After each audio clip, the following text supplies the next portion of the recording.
Meth kills. Meth kills. Meth kills. Meth kills. Constable Chris Hartley of the Owen Sound Police Service, currently the Community Services Officer. 15 years of police experience, with the last 8 years working in Criminal Investigations Branch, which deals with major crime. Hi, I'm Ian Graham. I work for Grey County Emergency Medical Services. I have 30 years experience as a paramedic, and I am a duty supervisor. My name is Andrew Drake. I'm a youth counselor at Choices Drug and Alcohol Counseling for Youth. I've been a counselor there for 4 years, but I've been an addiction counselor and mental health counselor for 12 years. My name is Marie, and I'm the Program Manager for Court Support Services for the Canadian Mental Health Association. I'm also a case manager, and I have an MSW.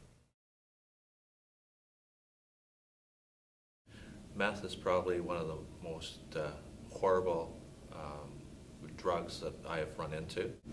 It's a poison. It's a poison like I haven't seen before. And the high is incredibly high, and therefore the addiction is quick and furious and can last for as long as you live, which in many cases won't be long. In all honesty, they look like any of us. There really is no typical meth look. There's no fatty tissue, so their jaws, everything is sucked right in, and they look as if they were a starvation person from probably a third world country or something, you know, that sort of thing. Drastic weight change is probably the most noticeable one, from the lack of sleep and lack of eating. It seems to affect the majority of people where their teeth are basically disintegrating right from their head. This rat poison and ether and all this other stuff is affecting their system and giving them blisters and boils. There are people that I've spoken to and that I've corresponded through with the internet that after lengthy meth usage never had any of those signs or symptoms. Now that's on the outside. The inside is completely different. It does destroy your brain. It does destroy your heart, the lining of your heart, which causes cardiac arrest. You name it. Brain damage is the most acute problem that I could see, though. It's chemicals, chemicals, chemicals. The meth lab is containers of liquids, usually not marked. The meth lab could be anywhere in the house or in the residence or building, depending on what it is. There is a smell. It smells like cat urine, extreme cat urine. Of chemicals, because there are so many different chemicals, drain cleaners, propane, any kind of chemical that you can think of is being put into meth. And there'll be a scattering of ether bottles, there'll be a scattering of rat poison boxes, those type of things, the warfarin. And these people aren't generally very good housekeepers. Well, the ABCs, the airway, breathing, and circulation.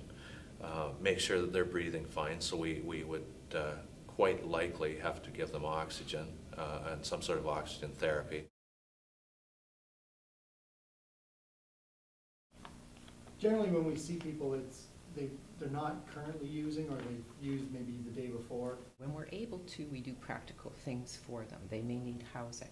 They may need food, access to the welfare system, access to other things. Sometimes it's needles for exchange. We offer like a harm reduction approach, which is, you know, we don't preach abstinence. We encourage abstinence in every case. We try to help the meth users when they do come into the court systems and the justice systems to find a better pathway. It's often difficult because they don't always recognize that they need help. They're caught up in the addiction cycle. It's a supply and demand. I think it's very accessible. Depending on the community, I suppose it's very accessible. If people want it, they'll find it. If there's a dealer in the area, he'll be pushing that on people, if that's what they have. If they happen to have cocaine, they'll be pushing cocaine. If people want meth or crystal meth, they'll ask for it, and dealers will find a way of getting it here. It's out there, definitely. It seems to be more centered around the southern part of Bruce County.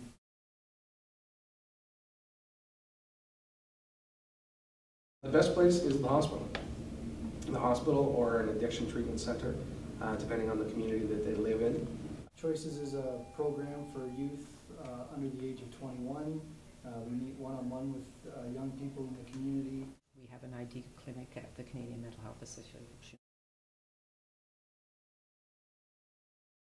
It doesn't matter if you are very poor and homeless, or if you come from an affluent family where you have everything available to you. Again, it's one of those drugs that you try, no matter how much money you have in your pocket, you have the chance of getting addicted. We're getting reports now that the crystal meth dealers are getting more crafty in that they know the addictiveness of their drugs, so they're trying to lace marijuana cigarettes, for instance, with crystal meth to get people addicted. It's only in the last few years that it's become more of a youth-oriented substance, probably related to it's inexpensive. So I think it's a serious drug that needs serious treatment, and it takes the entire community to get involved to deal with something this big and this available. Don't try meth, not even once. Don't try meth, not even once. Don't try meth, not even once. Don't try meth, not even once.